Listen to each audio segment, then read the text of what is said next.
Hello everyone, welcome back to another episode of Let's Play Pokemon Y2. I'm your host, the PokeGamer. In the last episode, we started on the Chargestone cave, and yeah, so you might be able to tell right off the bat, music's a little bit faster paced. This is because I've actually increased the game speed a bit, because the Pokemon we're going to try and find, is, again, an 8% encounter rate, and, the only other option in regards to what we're looking for is Joltik, and I don't really want to use Joltik per se. I mean, I don't have a problem using it, of course, it's just that, like, ideally there's a different Pokemon that I want to use, and, you know, it's an overall just really good Pokemon to have. It has excellent moves, it has the ability to be both physical or special, depending on how you want to run it, of course. Things like that. So yeah, I did manage to find it once before. However, while I was trying to record, Espeon decided to be one of those Pokemon and me type of statuses where, like, anyone that's played Pokemon X and Y should already know that, like, if you play with a Pokemon and Pokemon and me and you max out their happiness and whatnot, there's a high, like, a chance that they'll get a critical hit or, you know, something like that because they love you so much. Well, yeah, that kind of happened. I got it into, like, really low health, and a quick attack wouldn't have killed it normally, and it decided to crit it. So I was like, great, I guess I get to just re-record now, because there's no way in hell I'm gonna find another one within like 5 minutes worth of time. And that's what I wanted to do. I wanted to try and find it within, if possible, less than 3 minutes. But, I mean, that wasn't possible in that attempt because, again, like, when I found it, it was like 3 minutes or so, and, yeah. But we get lucky this time around, and in less than 3 minutes we end up finding another Tynamo. Last time it Thunder Waved me at first. The Charge Beam was a bit unexpected. But I mean, hey, sure, why not? So, quick attack again, and I got, when I was recording this, I got to the point where I was like, please don't kill it, you know, because I really didn't want to have to re-record this.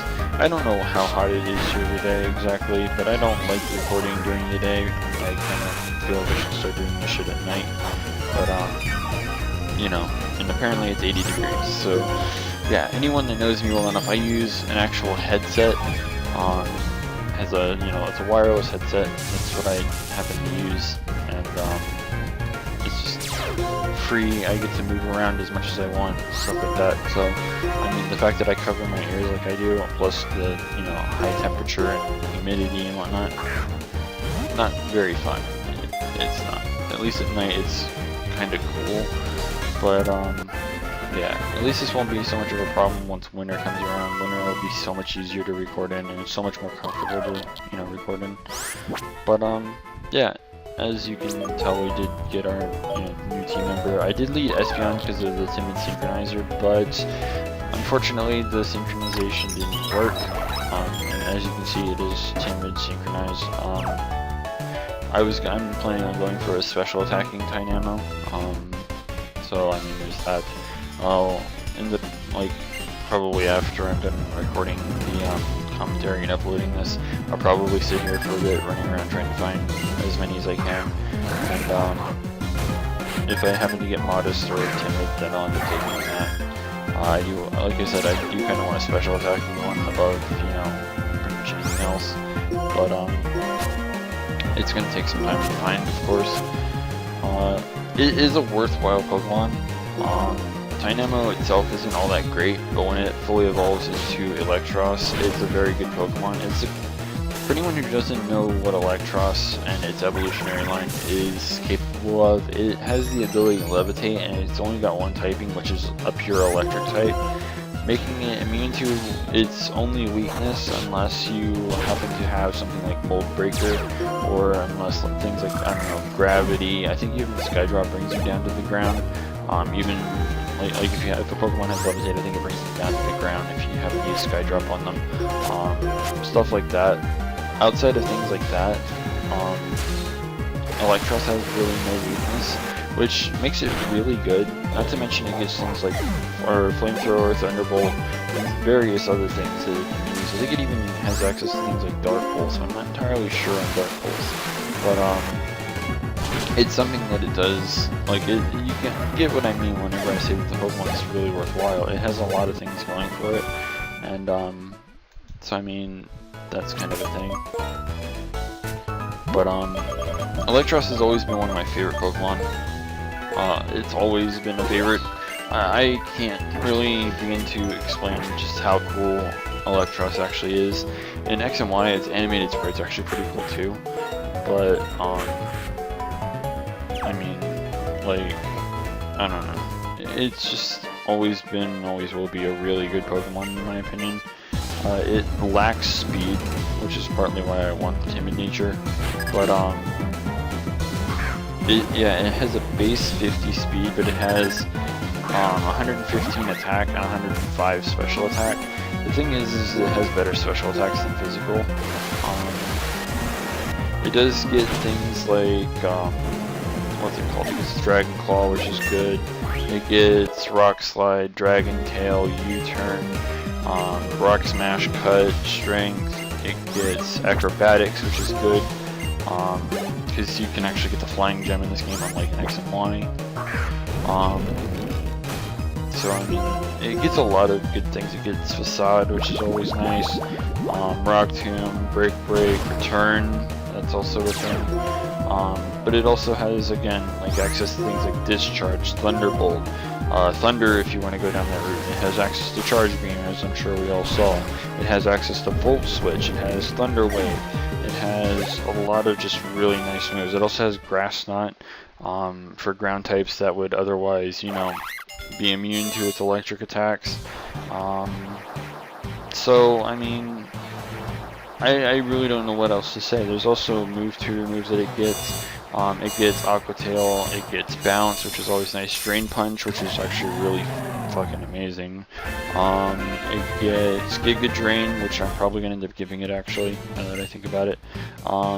It also gets Knockoff, which is of course more popular in Generation 6.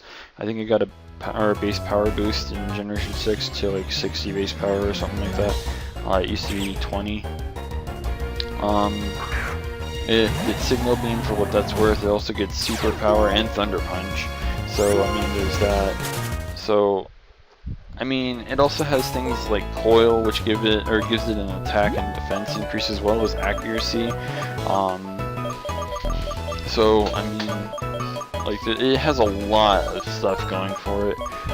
If you also wanted to, you could keep it as its second stage, which is Electric, and get Zap Cannon off of that. Even though I really wouldn't recommend it because it's not really worthwhile. But, I mean, yeah. So, I mean, I don't know. Like, Electros has always been a really, really good Pokemon.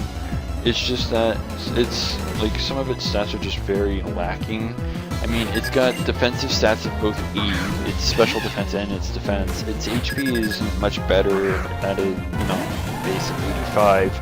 Its speed, as we said, is 50. It has 105 special attack and 115 attack. So, I mean, it basically depends on how you want to build it. It's really good for things like Trick Room teams, of course. I mean, very, you know, minimal speed. It can, you know, become kind of a major threat whenever it comes to Trick Room. But, I mean, outside of that, I really don't see much that you would really, you know, like, it's not OG material, unfortunately, but, I mean, I really wish it was. It'd be kind of cool if it got a Mega somehow, and it just got enough of a boost in its speed or in its defensive stats at the very least, that it would, you know, actually see some significant play. Tongue-tying myself here. So, I mean, that's kind of a thing. But, yeah, I mean, Electros has always been a favorite. Same with Samurott, same with Lilligant, same with Whimsicott. So, I mean, you kind of get the idea. I guess everyone will know about Electros enough. So you're noticing that I'm getting rid of Bulldoze here. Bulldoze really isn't all that necessary right now, and I don't think it really is throughout the rest of the game anyways. it was mainly good against basically just this area and you know, clay to an extent, stuff like that, and we got it after we beat clay anyways. But yeah, that's one thing I hate about these games, by the way. When the dust clouds appear, if a moving NPC like him happens to move right into the path of the dust cloud, then you kind of lose the chance to go into that dust cloud, and that can cost you things like type boosting gems, like, you know, a flying gem, electric gem, etc. It can cost you that. It can cost you the access to something like an Excadrill or something. So I mean, like, I don't know. I just don't like when the NPCs move into it and cost you the ability to just go into them if you decide that you want to. But I mean, I guess there's not much you can really do about it, considering you can't really control the NPCs' movements. You can only, you know, like catch them before they move into it, I guess. But that's about it. Also, this chick has basically the entire opposite of that one trainer that happens to enjoy surviving Bulldoze, then you know, Thunder Wave, and then, you know, all that other crap. She has the opposite fossil, which is Tortuga, and then she also has a Magmar. So, opposite of the other guys who had Arkin and Electabuzz. So, I mean, that's a thing, I suppose. I think she's also, no, she's not the last trainer that we have to battle in here. There's one more, and then once we're done with him, we can get the hell out of here and make our way to Mistral, which is cool. But we're not going to be able to do too much in Mistral because, I mean, that's something else that I find kind of interesting. Interfering with something like, or not interfering, but interacting with something like the floating stones that you can push around. They don't get rid of the dust clouds, but like if you talk to a trainer or something like that, or pick up an item or whatever, it kind of says no, it disappears. I don't understand that. By the way, I was kind of expecting this Aeron to just do something stupid like, I don't know, Sturdy Thunder Wave, but I guess this thing doesn't have Sturdy. I don't remember what its other ability that it gets is, but I mean, whatever, easy enough for us to kill. Of course, this Nosepass is annoying them. This Nosepass decides to not get confused the first time I use Water Pulse, because I already know this thing has Sturdy. I go for the Water Pulse trying to get the confusion, but instead he doesn't get the confusion. He also goes back to sleep, which means I have to hit it again, knock him down to Sturdy, and then kill him from there. So yeah, a bunch of shit that just wastes time. Just saying. And here's the ironic part. Yeah, we finally get confusion after he's already asleep and could have hit himself the last time. So, I mean, again, this Nosepass is just kind of annoying, but what can you do, I suppose? I mean, whatever.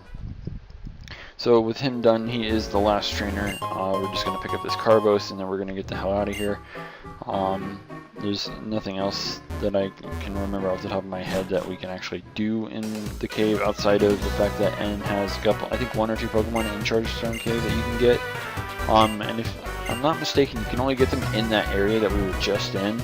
So if you want to run around in there and kind of try and find them, off the top of my head, I think Clink is one of them, I think that Joltik is another, and I think there's also a Bulldor. So I think there's 3 different Pokemon in there that you can get that are N's Pokemon.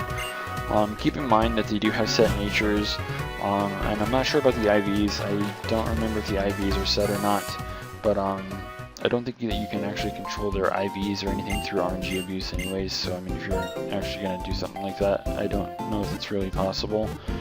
Could be wrong, but I mean, I also forgot to do something now that I think about it. I was supposed to put the Deerling away and I didn't do it. My bad.